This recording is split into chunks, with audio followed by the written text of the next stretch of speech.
Hey guys, I thought I'd quickly give my thoughts on Subjugation Season 2, sort of what things might be better, what things have been nerfed a little bit, and then what changes I think we might see this season.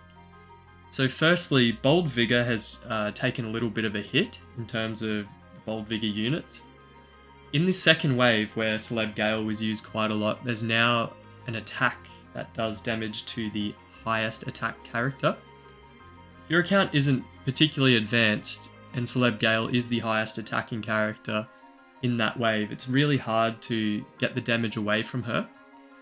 So Bold Vigor has definitely taken a little bit of a hit. In addition to that, in wave 1, there's now an AoE attack for all elements, I believe. So using Celeb Saryu is also going to be a lot harder since she needs to be at a 100% health in order to get her character skill damage bonus. So the thing is though, with the AoE attack in wave 1, it is quite weak, and it probably won't push most characters who are slabbed underneath 70% of their health. So using 2P and Celeb Gale in wave 1 is still quite effective. Because of the high damage single target attack in wave 2, it might be harder to keep them above 70% without putting a lot of resources towards healing, which isn't ideal in Subjugation. So I'm going to predict that we'll see a lot of Celeb Gale in wave 1, lots of 2P, and a lot less of Celeb Saryu, probably. The other thing that is going to be a little bit weaker is combo teams in wave 1.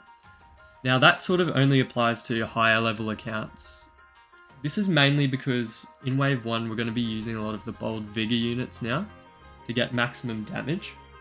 And by not using those units and going for a combo team in wave 1, lots of accounts will lose a lot of damage. So it isn't ideal in most scenarios. However, if you don't have any Bold Vigor characters like Celeb Gale, 2P, Celeb Saryu, combo teams will still be quite good in wave 1. In terms of what's better for Season 2, Caged Vigor is so much easier to activate, especially in wave 2 with the high damage single target attack. If your character can take 2 of those hits, it's going to be so easy to get the character down to like 1 health and activate maximum Caged Vigor. So the 2 units that stand to gain the most from this are EX Baldy in particular. He's going to be pretty unstoppable in wave 2 or 3. And Bloody Lavania for the versus light subjugation. Bloody Lavania has taken a little bit of a hit this season because he doesn't have the 25% attack bonus anymore, but he'll still be really good in versus light. And you don't really want to be using him against any other elements. He's a dark specific character. The other thing that might see a little bit more use this season are healing companions. And this is mainly to keep Bold Vigor units at high HP in wave 1. Not ideal, because the AoE attack in wave 1 shouldn't be getting your units below 70% health. But for lower level accounts, they might see some use in wave 1. And then they also might see some use in wave 2 in order to keep the Caged Vigor units alive. If you're planning on taking 2 of the high damage single target attacks.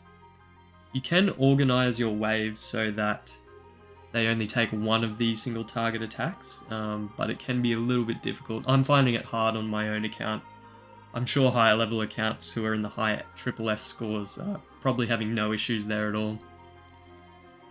Alright, I thought I'd also mention some new things that we might see this season in order to maximize damage. And this is particularly for lower level accounts who are struggling to get the most out of their units. For high level and high SSS score accounts, I don't think these things will be as useful. So firstly, we might see some status effect cancel abilities. For example, Bloody Akeha, her character skill will remove a status effect, for example poison or burn. So we might see some of those characters getting used in lower level accounts in order to prevent the massive poison and burn damage that comes out in wave 2, particularly in the versus dark and the versus water, I think, with the poison. The other thing we might see is provoke being used. Now I believe at the time of this video there's an issue in the global version of the game where using a provoke ability will not take away not draw the damage or the aggro in wave 2 for the large damage single target attack. I think for now in Global, the Provoke is only working for the Moose's auto attack, which is a little bit disappointing. I have heard that in the JP version, the Provoke does work to draw the single target high damage attack, but I don't play the JP version, so I can't confirm that for sure. If Provoke is eventually going to work in the Global version, it might be really good because it will be able to draw the damage away from a bold Vigor user in Wave 2, and therefore we might see Celeb Gale remain in Wave 2 doing high damage paired with Christmas Akeha.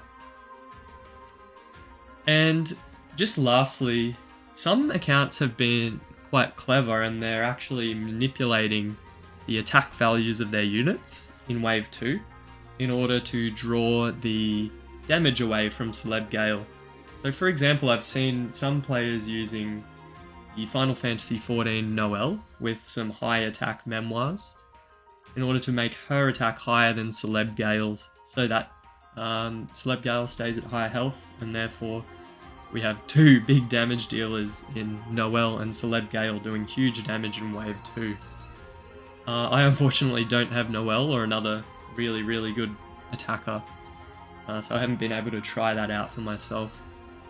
So in summary, overall for Season 2, Bold Vigor users are going to become much harder to use, with most of them likely going to be moved to Wave 1, and Celeb Saryu being particularly difficult to use given that she has to be at 100% health, and there's now AoE attacks in Wave 1 and 3. EX Baldy is going to be really good, Caged Vigor, got a nice buff. Final Fantasy XIV Noelle is going to be really good given that she has the attack up bonus, which has been improved this season. If you fully ascend Noelle, she gets 50% extra attack and 10% haste on top of her already insane attack. We're going to see some healing companions in lower level accounts in Waves 1 and 2, and we might see Provoke become useful, as well as status removal for lower level accounts. So that's my summary in terms of the thoughts of how Subjugation Season 2 is going to pan out. Of course, we're going to receive new characters throughout this season, and that could totally change things, but we'll see what happens. So go out there, try to get those triple S scores, and I'll see you in the next video.